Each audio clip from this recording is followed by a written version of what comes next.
Daniel was the editor of the Harvard Law Review, which should tell you a lot about him. He has spoken at this conference 4 times previously. I remember one of his lectures sounded to me a lot like a law school classroom on how humans think about the big issues. Very intriguing. You know, we were at that time having a hard time getting the scientists to open their minds to the larger reality, and lawyers are taught that how people think about big issues depends a lot on their spirituality and their cosmology. Very interesting lecture. One of his lectures was on his defense of John Mack when Harvard was trying to give him a hard time. Lawrence Rockefeller paid for that. I think they must be friends. I do recall talking to him in the past about being running a roundtable at a State of the World forum concerning exopolitics policy. I don't know whether he's going to get into that in his talk on UFO conspiracies and UFO phenomenon, but let's welcome Daniel Sheehan.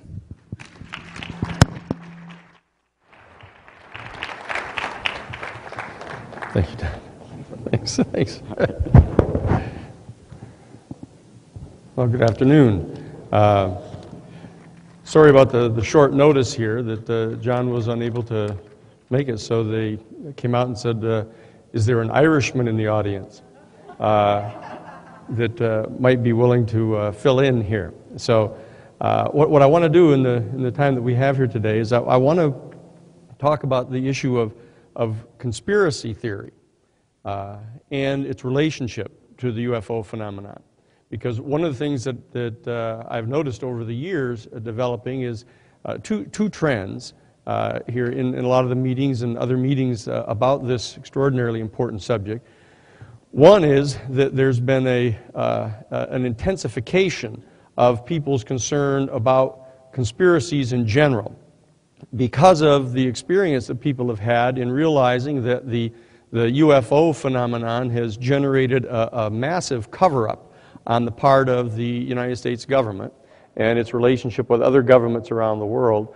People have begun to open on to the realization that this type of conspiracy to silence people and to conceal information from the general public is a rather generic phenomenon with regard to the government.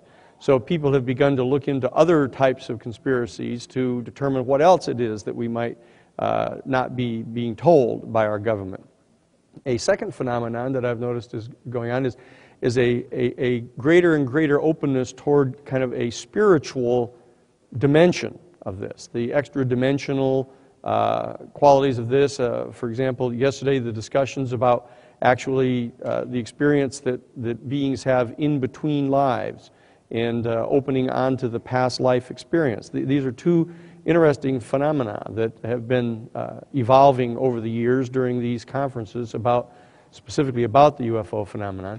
What I want to do today briefly is I want to address the former of these two, the conspiracy theory issue. As Don pointed out, I was retained back in 1994 by Dr. John Mack, the chairman of the Department of Clinical Psychiatry at Harvard Medical School, to represent him when Harvard University pulled him in front of a major faculty committee at Harvard University and began to grill him about his book. And it became evident to all the people involved in that there was some type of a major effort going on to silence John, to keep him from talking about this, to keep his stature and status from lending additional credibility to this important issue. And for example, when I was asked to represent him, I appeared with John at one of the first of these hearings, and Dr. John Relman, who was chairing the actual faculty committee, just began to grill him. And so I stopped Dr. Relman. I said, "Excuse me, Dr. Relman." I said, can you tell us exactly what it is that we're doing here? Why is it that this faculty committee has been organized? What is it that you're trying to achieve through these interrogations of Dr. Mack? And Dr. Relman, who was the editor-in-chief of the New England Journal of Medicine and a faculty member at Harvard University, he said, well, when Dr. Mack wrote this book, Abductions, Human Encounters with Extraterrestrials, said many phone calls started coming to the dean of the medical school. And there was the dean of the medical school sitting on the faculty committee right next to him. And he said, and people began to ask questions in these telephone calls, and the dean found that he was unable to really provide answers to them. So we thought that, we'd gather together some members of the faculty and have a discussion with Dr. Mack and be able to get the answers to these questions. So I said, well, this doesn't look exactly like kind of a, an informal meeting of some faculty members here. Here you are. What, the sound is gone? Okay. Okay. Is there somebody with... Okay, well, I'll talk louder until they... Is they back? Okay, good. So the bottom line is, I said, well, if that's what we're doing here, then who was it that made these telephone calls to you? And he got kind of startled, and he looked around, and he said, well, actually, I don't think I'm at liberty to discuss that. And I said, well, if in fact, that we're supposed to be here to answer the questions that they were asking in these telephone calls, well, what questions were they asking? And he said, oh, gee, I don't think I'm at liberty to discuss that either. And so it began to become clear that somebody was making these telephone calls and something was happening here. And so that what's happened is, because of that, people have developed this theory that there was some, of course people say, it's the government. The government called to Harvard University and they're trying to get this suppressed. And so then people go on from there to say, oh, well, then they remember that right after this had all happened, Dr. Mack was killed, was run down by a car on the streets of London. And so people then go on to say that, well, not only was it the government trying to suppress him to begin with, but in fact, they killed him in order to silence him. What I want to point out is starting with this example that we have direct knowledge about, I want to open on to the larger question of the types of conspiracy theories that people have going, because the fact of the matter is that it wasn't the government of the United States that contacted Harvard University to try to suppress John. It turns out it was Time magazine. And in fact, John was not in fact murdered. This was in fact a terrible, tragic accident. That he was run down by a drunk cab driver. Danny Mack was on the phone to me, John's son, within an hour of it having happened. And I was the last one to speak with John as he was flying from the airport to fly to London to do this major presentation he was doing on T.E. Lawrence at Oxford University. And so I had talked to him, the last one to talk to him, and then I was on the phone within an hour or so after he was killed. And we had the person arrested, they were interrogated, they had alcohol tests on him, he was drunker than a sailor, and it was terrible, but it wasn't a murder, it wasn't part of a conspiracy of any sort. But when you look back to this thing, you say, well, what was Time magazine doing trying to suppress John? And it turns out that this begins to open on to what the conspiracy is really all about, because having done many cases, I've done a number of major investigations. I did the Karen Silkwood case investigation to track down who it was that killed Karen Silkwood and why they had done that. I ran the investigation against the Ku Klux Klan, the American Nazi Party down in Greensboro when they murdered 6 people down there. I know how to investigate these things, and I know how to differentiate between a real conspiracy and a fictional conspiracy. And in this particular case, it turns out that Time magazine hates Harvard University. More specifically, Henry Luce, who was the editor-in-chief of Time Life, hates Harvard University. He views Harvard University as the seat of the liberal ethic in Western civilization, And Luce is a complete reactionary, like the neocons and stuff that we've had some experience with over the last 6 years now. But Luce was a reactionary and hated Harvard University, and so that they would go after Harvard University on any occasion they could. In fact, it was time that sent the woman in to try to destroy the reputation of John Mack earlier. But when you begin to start to see what's actually happening here, if you probe deeper into it, you begin to discover what the contours and context of a real conspiracy looks like. And in this particular case, it turns out that you find out that Henry Luce was not only a major reactionary, but it turns out that he was part of a cabal of people who were actually helping to support the rise of Hitler in Germany. That he actually was very much involved in helping to raise funds for Hitler between 1924 and 1928, a critical period in there.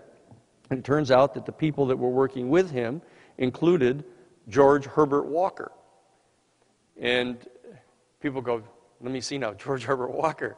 That George Herbert Walker Bush 1, turns out that's his father-in-law.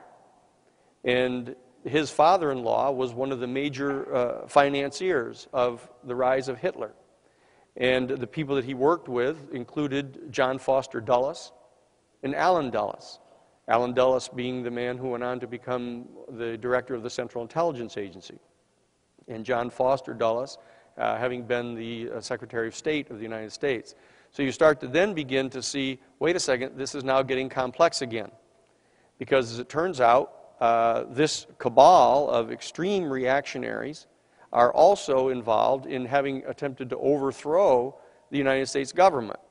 Actually, back in 1932, there was actually an effort to generate a military coup against the Roosevelt government back in 1932.